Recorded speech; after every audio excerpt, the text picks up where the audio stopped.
Hello and welcome. Today we're diving into a really powerful, really simple principle from the ancient Ayurvedic text, the Ashtanga Hridya.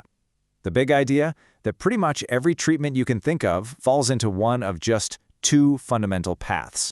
So just think about that for a second. In our modern world, we're just flooded with endless health advice, right? But what if the core logic behind it all was actually incredibly simple? That's the exact idea we're going to unpack today, and it all comes from one fascinating chapter. So this all comes from chapter 14 of the Ashtanga Hridya. The chapter's name is Dvivida Upakramaniya, and it lays out this brilliantly elegant concept that when it comes down to it, there are really only two kinds of treatment, period. Okay, so what does this Sanskrit term actually mean? Well, it's pretty straightforward once you break it down. Dvida just means two types, and upatakama means treatment. So we're literally talking about the two kinds of treatment. This is the bedrock for everything else we're going to talk about. And here they are. The two paths. On one side, you have Brahmana, which is all about nourishing the body, building it up, making it stout. And on the other side, you've got Langhana, which is about reducing or emaciating. The text is super clear about this. Every single thing you do, every diet, every therapy, can be sorted into one of these two buckets. It's either building you up, or it's lightening the load. So let's explore that first path a little bit more. Brahmana. This is that nourishing therapy. It's designed for people who might be weak or emaciated or just generally need to build up their body. The whole goal here is to add substance and strength. Now, what I find really cool here is how holistic this whole approach is. According to the text, it's not just about what you're eating. To become stout, it says you need a combination of things: an absence of worry, happiness, good nutritious food, and more sleep. The text even uses this great analogy, saying the person becomes stout like a boar. And to make this even more specific, the text gives a pretty striking example. It actually says that from a nourishing, or Brahmana, perspective, nothing builds the body like meat, and it even highlights the meat of carnivorous animals. The reasoning is that they themselves feed on meat. It's a really powerful way to illustrate the principle in action. All right, so what about the flip side? What if you're feeling heavy or obese?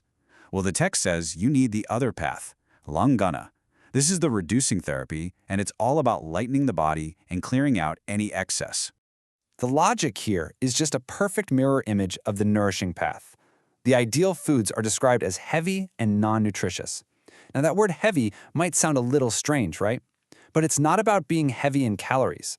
It's about creating a feeling of fullness. The goal is to feel satisfied while eating things that are non-nutritious, which just means they don't add more bulk to the body's tissues. And to make this whole thing crystal clear, the text doesn't just leave us with these abstract ideas. It gives a perfect, practical example using two really common grains, and it just brilliantly illustrates the two paths at work. And here it is. You've got Yava, which is barley. It's described as heavy and non-nutritious, perfect for that reducing path. Then you've got Godhuma, or wheat, which is light to digest and nutritious, totally ideal for the nourishing path. See? It's the same food group, but they have two completely opposite jobs depending on this core principle. This brings us right back to the beginning, to the sheer elegance of this whole framework. It takes this world of what feels like infinite choices, different foods, herbs, lifestyle changes, and it organizes all of them under this one simple, powerful question. Are we trying to nourish, or are we trying to reduce? And the text itself wraps it up with this incredibly powerful statement. It basically acknowledges, hey, there are countless treatments and therapies out there, but it confidently says that not a single one of them falls outside of these two fundamental categories, Brahmana and Langhana. So that kind of leaves us with a final thought to chew on.